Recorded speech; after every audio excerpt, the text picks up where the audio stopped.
Now let's get closer to the story with someone who was actually there on the ground, helping victims during the Bondi Beach attack. Abdullah Ashraf joins us now from Sydney. Abdullah, thank you so much for talking to us. And first of all, I just want to say sorry for everything that you must have gone through and witnessed. How are you holding up today? Thank you. I appreciate your kind words.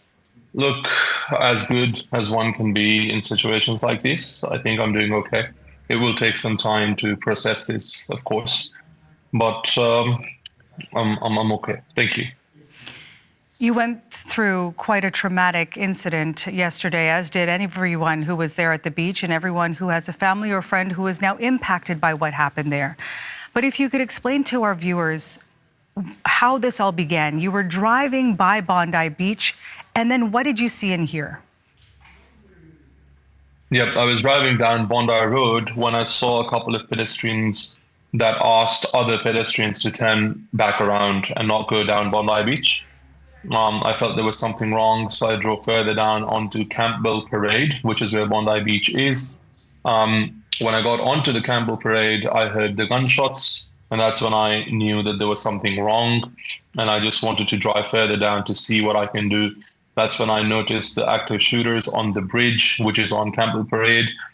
Seeing the active shooters, I drove further down towards the parking where people were scared. Of course, I tried to shout at them, yell at them to stay down, take cover, duck, and be safe. And I took a U-turn just so I could try and do something. And that's when I noticed a police officer who was shot, and he was in the parking lot, which was not far from the location of the shooters, I think less than 100 meters. So I just parked my car in there. There were already two people there who were helping him. So just parked my car there and just got out and ran towards him to help him do whatever I can. Where does this come from within you? While everyone is running away, you continue to drive in to the scene, not far from where the shooters were opening fire. And you still wanted to help despite all of the chaos and horror unfolding around you. Do you understand that part of yourself? Is that something that you're surprised you did in that moment? I think, look, in retrospect, we can always look at things differently. I think in the moment, it was more about the basic responsibility as a human being to help a fellow human being. And I think this stems from my faith as a Muslim, which I hold very dearly and proudly. And I just cannot ever accept this fact within myself that if I have the ability to help someone, how can I not help them? I just can't accept it. And I think it was more so instinct in that moment that I just wanted to just get in and help whoever I could help. Because even if I could do a little bit, just even if I could give hope to someone who was injured, and if that ends up saving 2, 3, 5 lives, a couple of lives, I think it's worth putting myself in risk, because one life compared to being able to help multiple people, I think. Yeah. And I know there are many families who are likely very thankful for what you did, because you did help 2 people. Can you explain what you did to help them, what you saw? Where did you find them? Yep, so the first one was the police officer who was very brave. He was on duty. That's where he was shot. I was just trying to put pressure on his wounds. There was someone else who was trying to wrap his wound and find another wound, which was somewhere in his leg, which we were not able to locate the gunshot wound, but there was one in his torso. While we were doing that, a couple of people ran towards us and said that there's someone else further up who needs help, immediate attention. I told them that, look, unfortunately, I'm not a doctor or a medic, but they said that, look, at this point, we just need any help that we can get. So I ran towards the park, which is where the main event was. And I saw this young man. He was just lying down. I didn't even know if he was alive. I tried to talk to him. I couldn't locate his gunshot wound, and he was very young, probably my age, 20s. But in that moment, all I could do was, I don't know, give him some hope, comfort him. Unfortunately, he passed away. Then there was another woman who was shot. Um, she had two gunshot wounds, one in her neck, just below her neck, and one in her left shoulder. And she was lying flat on her face. Her two kids were right there next to her. And the person who initially ran towards us to get help actually came to get help for that woman. So I was there, I put pressure on her wound. There was another nurse that joined us. She was not on duty, but she jumped in. So we held and put pressure on her wound for as long as we can to stop or limit the blood loss. We tried our best to keep her conscious, talk to her, give her hope that she'll be fine. And she was very strong and very brave. She stayed conscious the whole time. She was talking to us. Her kids were right there, which really breaks my heart, because who in the world would want kids to see their parents in this situation? Anyways, we requested someone to take the kids to the surf club, which is right next to this incident, where this incident took place. And we tried our best to stay with her. I think it took us a good 45 minutes. But the nurse, she did the real heroic thing. She was with that woman for 45 minutes constantly. I was going back and forth to see if someone else needs help. Yeah, that's about it. It's heartbreaking when you describe what you witnessed, but also amazing when I think about just how brave you were and trying to be so calm for these complete strangers who needed help, and the children you described there standing with their mother, what they must have been going through too, but in helping at least keep things calm for them. Do you know how that woman is doing? Have you heard anything from anyone, any first responders or hospital officials about any of the people you helped that day?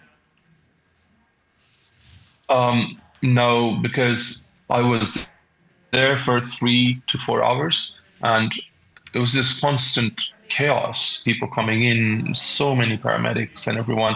But the woman was conscious and stable until the point the paramedics were able to come and attend to her. And when she was taken away in an ambulance, when her husband had arrived as well by that time, she was still conscious and she was stable. And at the time, I was told that she will be fine. And the police officer as well, two of them, I think I saw that were shot. And I think both of them were also at the time stable. And I'm hoping they make a full recovery. Excuse me. There were a couple of elderly people there as well, easily 60 plus, who were shot in different parts of their bodies. And they were really struggling. But I think all the injured people that were there, most of them were stable at the time, and I really hope they make a full recovery. I am somehow trying to get in touch because I want to go see these victims. I want to go see the police officer and the woman that we tried to help, but I'm not sure. I don't have any details as of this moment. You mentioned you are Muslim. We know you're from Pakistan. You're in Australia there, living as an international student. You've been there for 5 years.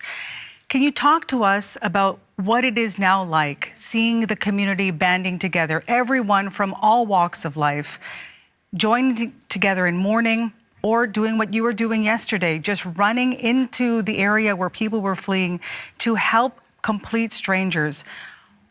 How moving is it for you to see how much those in your community are coming together?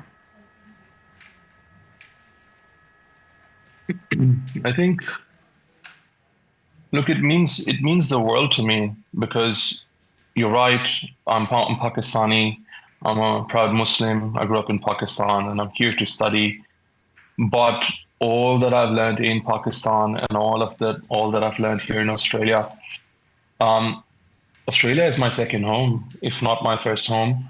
The community, Australian people, the values, how multicultural it is, it has become home. And I go to Bondi Beach so often, just get a coffee, go for a walk, I talk to random people. You see these familiar faces. And I think to begin with, it is just impossible for someone to even accept that something like this happened right down in our own backyard. And Australia is such a safe country. Everyone feels safe. Everyone feels welcome. The Australian way that we all talk about, that is acceptance. The acceptance in Australia is the Australian way. And I think in times like these, we all have to stick together as a community and get through this together, help each other, support each other, make each other feel safe. And I think a beautiful demonstration of that was yesterday and today when I went back to the scene. Yesterday, I cannot express how randomly people were just asking each other. I was just running throughout the crime scene, and random people would stop me and ask me because I had blood on my hands and on my forehead. And random people would stop me and ask me, "Are you okay? Everything will be fine." And I would do the same. I'd see someone who's crying, and I'd just stop them and I'd be like, give them a hug, that it's going to be okay. You got to be strong. And similarly, today I walked in to the corner of Bondi, and so many people came up to me and they were like, "We saw your interview, and are you okay? Did you sleep well at all?" And we were doing the same for each other. And I think it is so important that we get through this as a community. Because I told someone yesterday and I told someone today, everyone's asked me, "Why did you stop your car? Why did you go in?" And of course, me being a Muslim, when I stopped my car and when I got out, I don't see Jews, Muslims, Christians. I see human beings, and I am a human being. And I think we're humans first. So it is our job, it is our basic responsibility to help people, to help fellow human beings. And I think that's what the community and the principles and the values are all about. Get through this together. When you talk about getting through this together, we see the images from Bondi Beach even now, that huge memorial that continues to grow, the pile of flowers, the candles, people standing there, and as you describe, checking in on each other to make sure each other are okay. How do you think Australians, and specifically the community impacted by this there at Bondi Beach, will be able to heal and move on together?